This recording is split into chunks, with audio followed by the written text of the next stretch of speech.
Baik, inilah video langkah-langkah metode bermatematika titik-titik. Ini adalah alat bahannya. Kemudian yang pertama harus kita lakukan adalah tentukan dulu skala yang digunakan.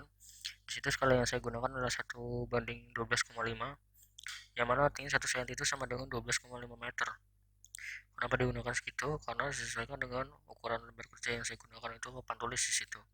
Nah, nanti kalau teman-teman kerjakan di lembar kerja, gunakannya 1:1000 atau banding 100, nanti lihat aja di situ di lembar kerjanya yang cukupnya seberapa begitu. Saran saya pakai aja 1:1000. Oke. Nah, ini soal yang digunakan masih sama seperti yang ada di video PPT. Dari nilai-nilai nilai titik bornya, koordinat, elevasi, sama kedalamannya masih sama. Sini cuma menjelaskan lebih detail step-stepnya aja. Oke, yang pertama situ kita buat adalah buat dulu sumbu y-nya. Usahakan sumbu y ini dia lurus. Biar nanti kita bikin sumbu x itu bisa tegak lurus. Buat dulu sumbu y-nya. Oke, sudah buat sumbu y-nya. Panjangnya secukupnya aja, jangan terlalu kecil juga. Lihat di bagian bawah itu nanti bisa kita bagi dari kelipatan 25 meter ya, sampai ke jumlah kedalaman yang diperlukan dari 150 meter. Nah, karena di sini pakainya 1 cm sama 12,5 meter, jadi nanti itu agak berbeda dengan yang dijelaskan di video PPT itu tadi. Tapi teman-teman bisa pakai di video PPT itu aja, yang mana 1 cm itu sama dengan 25 meter kayak gitu. Sini karena biar lebih besar, jadi skalanya saya rubah kayak gitu. Nah, ini tadi sudah jadi sumbu y-nya. Nah, biar lurus bisa bikin sumbu x, tandai dulu satu titik di sumbu y, tandai ke 90 derajat. Udah dapat 90 derajat. Kemudian pakai penggaris yang agak panjang, yang lebih panjang, biar nanti kita bisa bikin sumbu y itu bisa panjang, nggak kurang panjangnya. Jadi kita bisa pakai sumbu y-nya itu untuk koordinat xy yang ada di soal itu. Seperti itu. Nah, tandai dibagi dari koordinat 1, 2, 3, 4, sampai 5. Tentukan banyaknya sesuai ketentuan soal. Nah, diberi tanda sumbu x di situ. Oke. Kemudian di bawah juga dibagi menjadi masing-masing itu 25 meter. Kalau di teman-teman itu nanti 1 cm sama dengan 20 meter, tapi kalau di tempat saya di sini 2 cm adalah 25 meter di situ. Karena kita beda ini ya, beda skala. Karena di video ini coba diperbesar gitu di papan tulis. Itu udah kita tulis dulu 25, 50, 75, 100, 125, 150, 175, dan seterusnya. Gak usah banyak-banyak, karena sesuai ketentuan soal aja paling besar angkanya berapa begitu. Nah, yang bagian bawah itu seperti yang udah dijelaskan sebelumnya, itu untuk kedalaman bagian sebelah, yang angka-angka yang sebelah kiri itu y bagian bawah. Nah, untuk sumbu x nya itu 1, 2, 3, 4 sampai 6, 7, 8 itu untuk koordinatnya. Sama untuk bagian y yang atas itu untuk koordinatnya kayak gitu.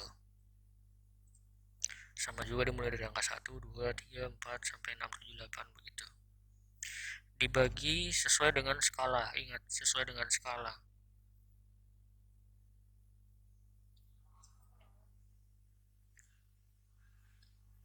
Oke, sudah begitu, usahakan untuk garis itu tetap lurus.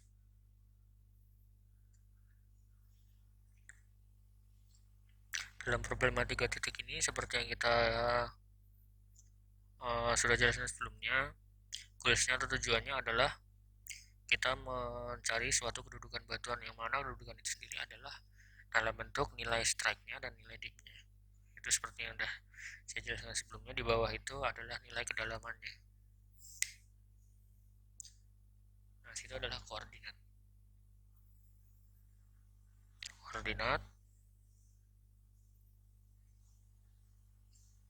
Itu juga koordinat.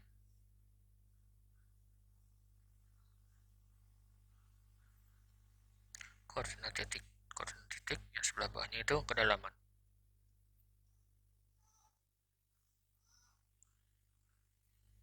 Ini itu kedalaman. Oke, bisa teman-teman lakukan contoh urut-urutan step-stepnya seperti ini ketika besok kita kelas, urutan membuatnya seperti tadi.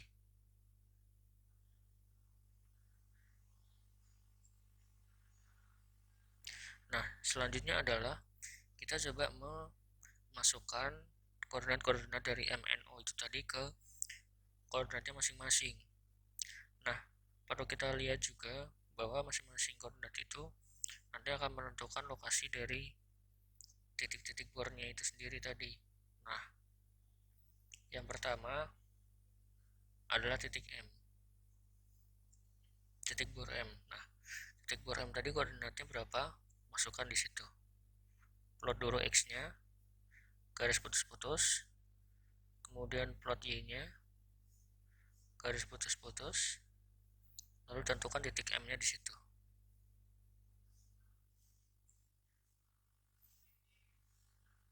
Kemudian selanjutnya titik koordinat yang lainnya. Jangan lupa beri tanda di situ. Itu adalah titik M. Nah, itu dia. Dengan koordinat 13. Jadi X-nya itu yang depan. Misalkan 13 berarti itu X itu yang depan, Y yang belakang. 1 itu X, 3 itu Y-nya. Nah, begitu. Bisa diberi keterangan agar lebih jelas seperti itu. Nah, selanjutnya kita plotkan juga titik-titik yang lain.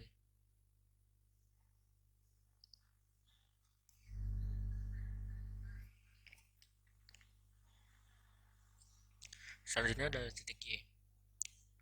Nah,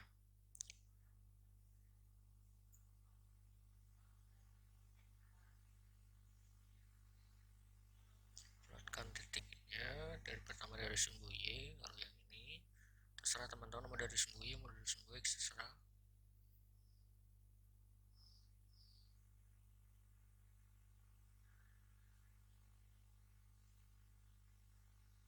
Nah, tandai itu adalah N dengan koordinat 2,1.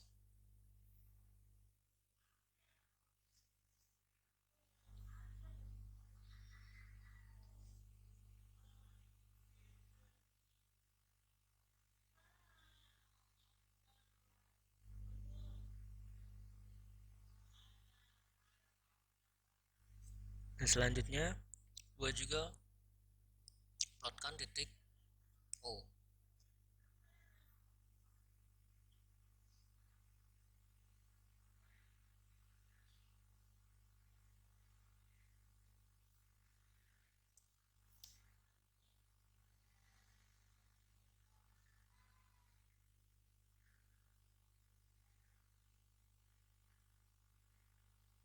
Plotkan titik O di 5,4.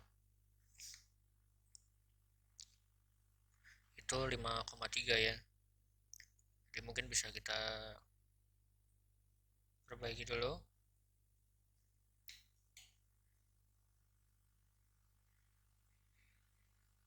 Jadi bila ada kesalahan di penguploadan data ini, nanti akan berpengaruh juga sama bentuk bidangnya.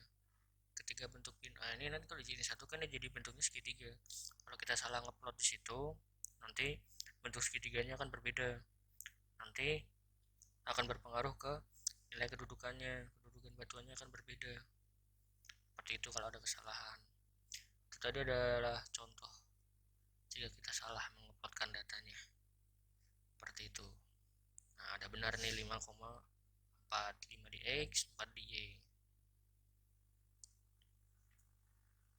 Nah, setelah diplotkan titik-titik koordinatnya, kemudian hubungkan semuanya. Dihubungkan, satu sama lain.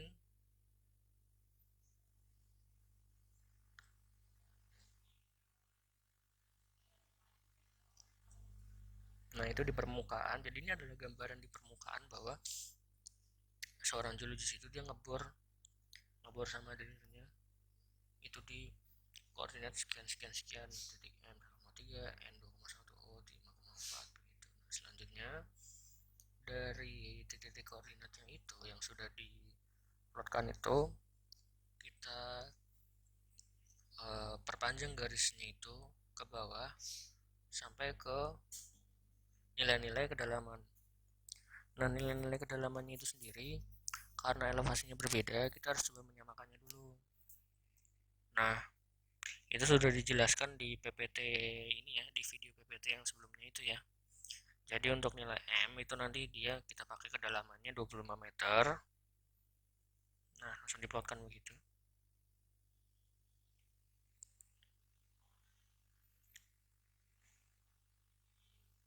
Itu titik M aksen.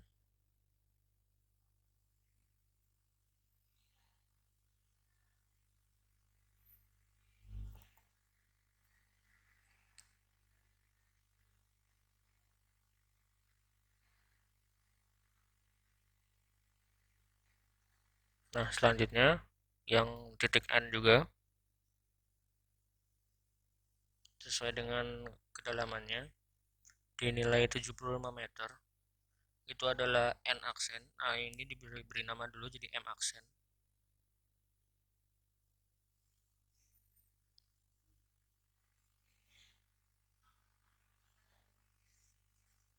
Nah, yang N itu sesuai data perhitungan kita sebelumnya, nilai kedalamannya yang 80 tapi kita gunakan biar sama jadi di situ 75 meter. Nah, di situ kita beri keterangan M aksen dan N aksen. Oke. Itu M aksen.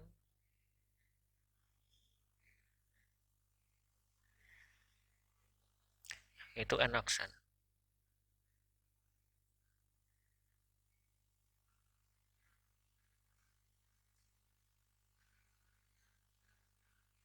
Nah, selanjutnya juga yang titik O. Yang titik O itu yang awalnya punya kedalaman 150, tapi setelah kita samakan pada garis permukaannya dengan titik-titik koordinat yang lain, kita pakai nilai kedalamannya 125. Begitu. Kalau ada pada bagian ini yang belum paham, coba dilihat lagi di bagian video PPT yang sebelumnya. Jadi sekali lagi sebelum melihat video ini, silahkan dipahami dulu video PPT yang sebelumnya itu. Kayak gitu. Atau mau ngeplay bareng diputar secara bersamaan juga boleh biar bisa lebih memahami lagi. Nah, setelah dapat beberapa titik-titik itu, M aksen, N aksen, dan O aksen, hubungkan semua titik-titik itu jadi satu agar membentuk satu bidang. Jadi segitiga yang di bawah itu adalah proyeksi dari segitiga yang ada di atasnya. Proyeksi dari kondisi titik-titik pengeboran yang ada di atasnya. Yang di bawah itu adalah kondisi di bawah permukaannya. Seperti itu.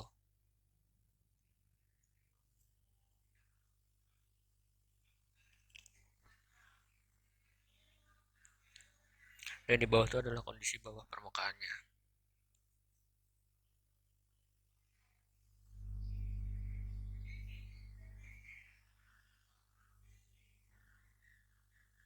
Nah, setelah dihubungkan itu, sekarang kita bikin, nah N itu kan adalah garis titik menengah yang dia bisa, yang jika kita bikin garis sejajar X, kita bisa menemukan titik P aksen dari titik N itu. Nah, bikin garis dari N, buat garis dari N yang sejajar sumbu X.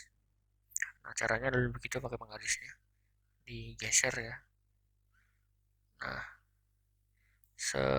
sejajar sumbu X, ambil garis dari titik X, kemudian tarik garis lurus untuk memotong garis yang ada di depannya, sehingga kita bisa menemukan titik P aksen. Tandai di situ titik, kemudian tulis P aksen.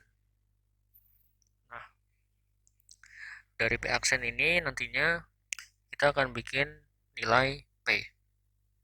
Nah, itu adalah P aksen tadi. Nah, sekarang buat garis yang sejajar dengan sumbu Y, garis sejajar sumbu Y, garis sejajar sumbu Y yang dimulai dari titik P aksen itu tadi. Jadi bisa mengarah ke atas. Seperti itu. Tujuannya adalah agar kita bisa mencari titik P yang ada pada bidang segitiga yang ada di atas. Tadi kan P aksen yang ada di bidang segitiga yang di bawah tuh. Sekarang titik P itu yang ada di bidang segitiga yang di atas. Kayak gitu.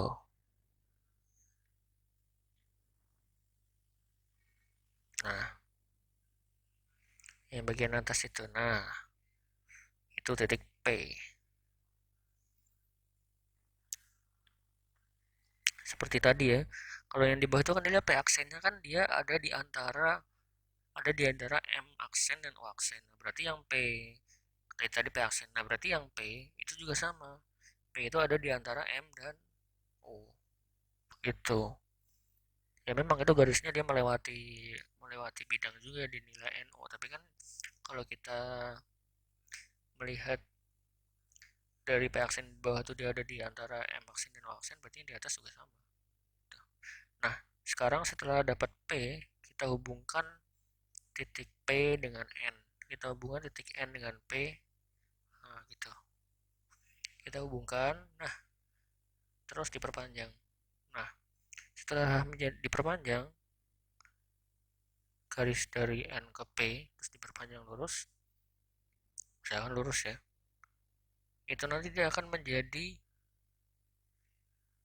garis strike. Seperti itu. Dia akan menjadi garis strike. Nah, itu tadi fungsinya ya, mencari P tadi fungsinya adalah untuk mencari garis strike.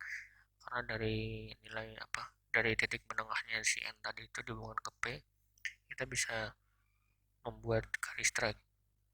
Nah, setelah dapat garis strike-nya dari perpanjangan garis NP, kita bikin juga garis yang sejajar dengan garis strike ini sendiri.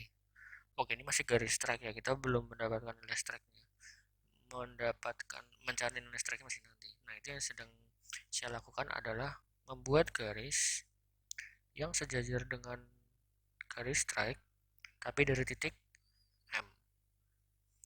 Buat juga garis yang sejajar dengan garis strike,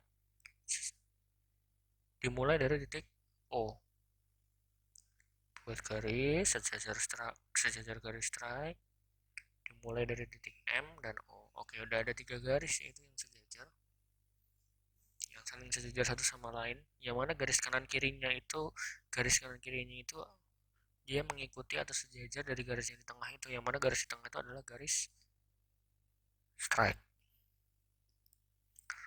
Nah, sekarang dari tiga garis yang sejajar itu pada bagian atas, nanti kita bikin folding line-nya dulu ya. Tapi usahakan tetap lurus begitu. Jika sekiranya kurang lurus, kita bisa membuatnya teratur dengan cara membuatnya sejajar sama garis tag tadi. Jadi pakai penggarisnya digeser-geser begitu. Nah, sekarang bikin folding line. Folding line ini adalah garis, nanti jadi garis bantu tentunya. Nah, folding line ini dia 90 derajat dari garis strike. Bikin dulu titik di situ. Nah, kemudian ukur 90 derajat. Ukur 90 derajat. 90 derajat. Nah, setelah dapat 90 derajat, kemudian buat garis. Nah, ini terserah ya, mau agak ke atas mau agak ke bawah. Sesuaikan aja sama lembar pekerjaan teman-teman. Nah, tarik garisnya itu, memotong seperti itu. Yang penting dia 90 derajat. 90 derajat atau tegak lurus sama garis strike-nya itu sendiri. Itu saling, jadi 3 garis itu dia tegak lurus ya, sama garis folding line-nya itu. Atau si folding line-nya itu dia tegak lurus sama 3 garis itu. Terhadap 3 garis itu. Oke, sudah saya beri tanda tegak lurus. Ya, itu tegak lurus. Nah, kemudian setelah folding line dibuat udah tegak lurus, nah buat pembagi, bukan pembagi sih, buat angka-angka kedalaman seperti yang ada di bawah itu, di bawah sebelah kiri itu, angka-angka kedalaman, nolnya dimulai dari folding line. Jadi buat juga 25 meter, 50 meter, 75 meter, 100 meter, itu dari garis folding line itu. Nah itu. Nanti intervalnya itu menyesuaikan skala teman-teman. Karena di situ 1 cm sama dengan 12,5 meter, berarti dari 25, 50, 75 itu jarak intervalnya di papan tulisku itu, di papan tulis yang saya buat di situ itu 2 cm. Tapi kalau teman-teman pakai satu banding 25, 1 banding 25 itu nanti teman-teman 1 cm itu nanti sama dengan 25 di situ. Kayak gitu ya. Oke, nah kalau misalkan di awal tadi ada saya sebut skala 1 banding 1000 itu yang benar sih 1 banding 25 ya. Nanti 1 banding 1000 itu kita pakai di untuk ini, untuk metode penentuan tebal dan kedalaman.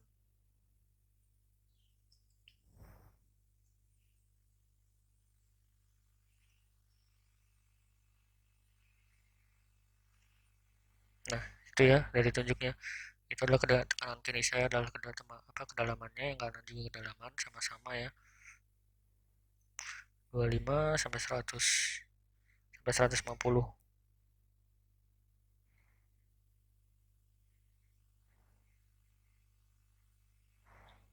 Nah sekarang plotkan titik-titik M aksen, N aksen, dan O aksen tadi itu seperti di bawah tadi, sesuai dengan nilai kedalamannya. Sesuai dengan nilai kedalamannya,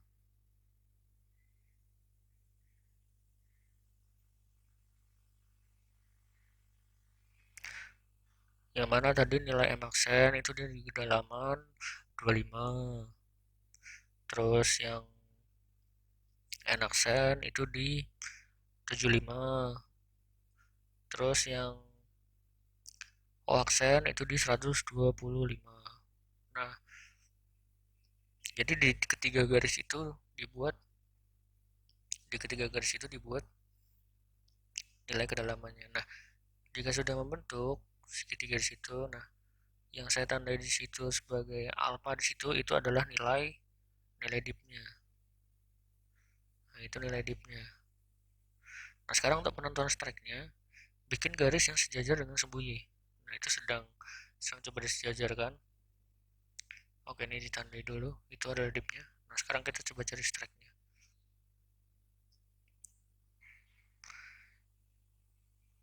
Garis strike udah kita ketahui. Yang setelah kita mencari NP itu tadi yang garisnya diperpanjang itu. Itu adalah garis strike. Nah, bagaimana kita membaca nilai strike-nya? Nah, kita membaca nilai strike-nya, kita bikin dulu garis arah utaranya, yang mana garis 0 derajatnya sendiri. Nah, itu garis 0 derajatnya yang sudah sejajar dengan sembuyi tadi, garis 0 derajatnya. Nah, kemudian nilai strike adalah sudut ini. Nah, ini adalah nilai strike-nya. Nanti pakai busur dibacanya. Itu adalah nilai strike-nya. Jadi kita sudah mendapatkan kedudukannya dari penggambaran ini. Nilai strike-nya sama, ini di bawah adalah nilai dip-nya. Nah, itu strike-nya adalah N 22 derajat is, dip-nya adalah 50. Oke, seperti itu.